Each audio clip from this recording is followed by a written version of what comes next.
The first time I realized my homeowners association could ruin my week in a single envelope. It wasn't a warning or a friendly note. It was a $200 fine for community standards violations, no photos, no date, no explanation, and a 10-day deadline that read more like a threat than a policy. And standing there in my driveway holding that paper, I didn't know yet that a month later, the HOA president would be the one scrambling for the exit. I'm Ethan Brooks, mid-30s, quiet job, quiet life. The kind of guy who buys a house because he's tired of apartment neighbors arguing through the walls at 2 a.m. Cedar Ridge was supposed to be that upgrade. Neat lawns, calm streets, mailboxes lined up like little soldiers, the whole American suburban postcard thing. I'd barely unpacked my last box when that letter showed up crisp and smug like it had been waiting for me. Failure to maintain property in acceptable condition. That's it. No section number, no description, no. Please correct by just pay up. I walked outside and stared at my yard like it might confess. The grass was cut. The hedges weren't wild. Trash cans were tucked away. My driveway was clean enough to eat off. Not that I would, but you get me. So I did the normal thing. I emailed the contact address. Polite, short the way you write when you still believe adults are reasonable. Hi, I received a fine. Can you tell me what the violation is and provide the evidence? 2 days of silence. And then a reply that felt like it was typed with a sigh. The fine stands. Payment due within 10 days. No answer to my question. Not even a fake "we understand your concern."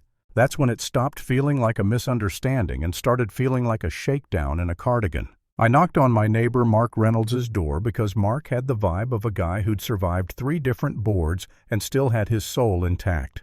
He listened, looked at the letter, and gave me this tired little half smile like, "Welcome to the club you didn't ask to join." "New president," he said. "Linda Parker. She runs meetings like court. Except, she's the judge, jury, and person who mails the fine." Mark told me he once got cited because his trash cans hit the curb 15 minutes early. 15. Like the HOA was out there with a stopwatch and a grudge. The next board meeting I walked into the clubhouse and immediately noticed something I didn't expect: other people clutching papers like mine, whispering to each other, wearing the same expression you see at the DM5 right before someone loses it.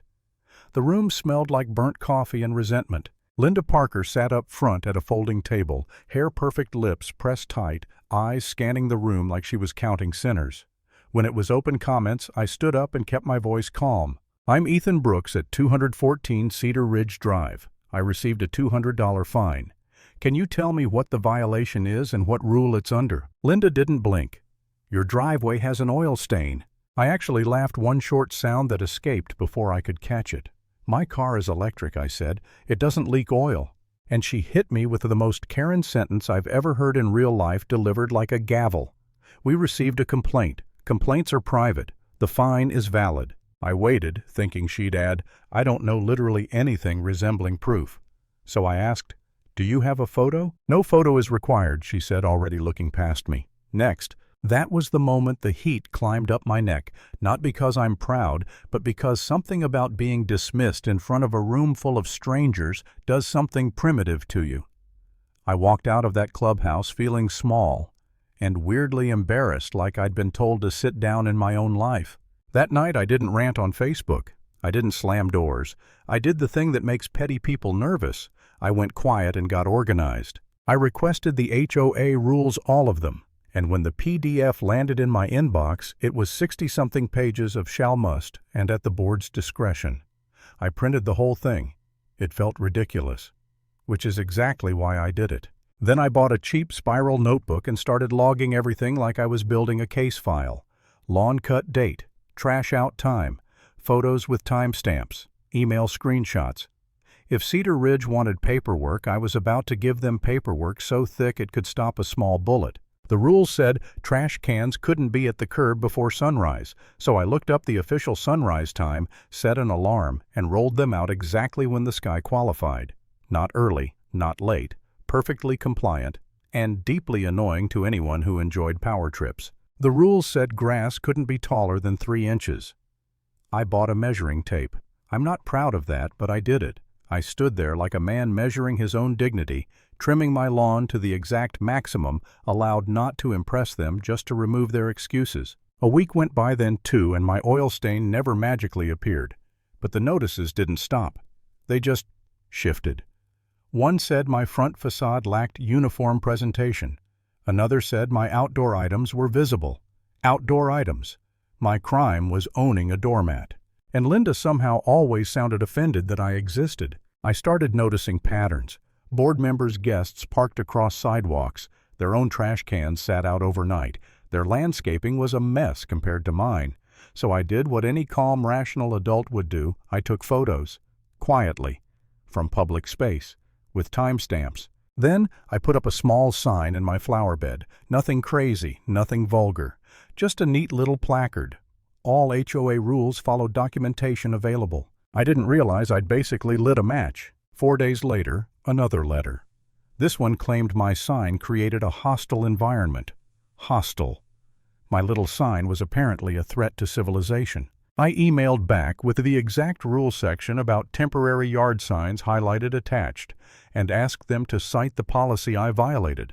For the first time, they didn't reply at all. That silence should have felt like a win, but honestly, I was tired, like bone tired, the kind of tired where you start doing mental math at 1 a.m. about whether peace is worth $200. I sat at my kitchen table with my laptop open, payment page loaded, my card in my hand. Not because I believed I was wrong, I didn't, but because I could see the treadmill ahead, more fines, more letters, more meetings, more Linda. And I had this blunt, practical thought, maybe it's cheaper to just pay and move on. Then I looked at my notebook. Page after page of dates and photos and emails. All that time, all that effort, all that swallowing my frustration in public while someone treated me like a nuisance in my own neighborhood. And the part that got me wasn't pride. It was the idea that paying wouldn't end it. It would teach them I was the kind of person who folds. The next morning, Rachel Kim, a neighbor I'd only waved at before, knocked on my door.